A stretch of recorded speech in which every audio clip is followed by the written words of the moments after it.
നമസ്കാരം. നാലാമത്തെ self care വീഡിയോയിലേക്ക് ഏവർക്കും സ്വാഗതം. ഇന്നത്തെ എനിക്ക് സെൽഫ് കെയർ ടിപ്പായിട്ട് പറയാനുള്ളത് ബി ദ ഒത്തന്റിക് യു എന്നുള്ളതാണ്. അതെ, പല സമയത്തും നമ്മൾ പലയിടത്തും ഫിറ്റിനാവാൻ വേണ്ടിയിട്ട് നമ്മൾ പല കോംപ്രമൈസസ് ചെയ്യും. ആൻഡ് ഓൾസോ അതിൻ്റെ കൂട്ടത്തിൽ നമ്മൾ ചെയ്യുന്ന ഒരു കാര്യമാണ് പീപ്പിൾ പ്ലീസിങ്. അങ്ങനെയുള്ള കാര്യങ്ങൾ വഴി നമ്മൾ ഫിറ്റ് അല്ലാത്തൊരു സ്ഥലത്ത് ഫിറ്റ് ആവാനായിട്ട് ശ്രമിക്കാറുണ്ട്. സോ അപ്പം എന്താന്ന് പറഞ്ഞാൽ റിജക്റ്റിംഗ് യു ആണ്. കംപ്ലീറ്റ്ലി നമ്മളല്ലാണ്ട് നമ്മളില്ലായ്മയിലാണ്, അല്ലെങ്കിൽ മനസ്സിലായല്ലോ. സോ ഇപ്പം ഇന്നത്തെ സെൽഫ് കെയർ ടിപ്പ് എന്ന് പറയുന്നത് ബി ദ ഒത്തന്റിക് യു എന്നുള്ളതാണ്. അതുകൊണ്ടുള്ള പ്രയോജനം എന്ന് പറഞ്ഞാൽ നമ്മൾ നമ്മുടെ സ്ട്രെങ്തും അതുപോലെ നമ്മൾ നമ്മുടെ വീക്ക്നെസ്സും നമ്മൾ തന്നെ ആദ്യം അക്സെപ്റ്റ് ചെയ്യുന്നു എന്നുള്ളതാണ്.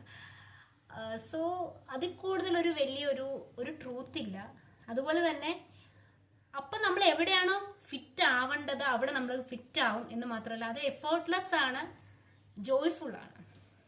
സോ ഇനി ഇത്രയും പറഞ്ഞുകൊണ്ട് ഇന്നത്തെ സെൽഫ് കെയർ വീഡിയോ ഞാനിവിടെ അവസാനിപ്പിക്കുകയാണ്. സോ എപ്പോഴും ഓർക്കുക, വല്ലവരും വരച്ചു വെച്ച ഒരു ബോക്സിനുള്ളിൽ ഫിറ്റ് ആവാതെ നമ്മൾ നമ്മുടേതായിട്ടുള്ള ഇടം കണ്ടുപിടിക്കുക.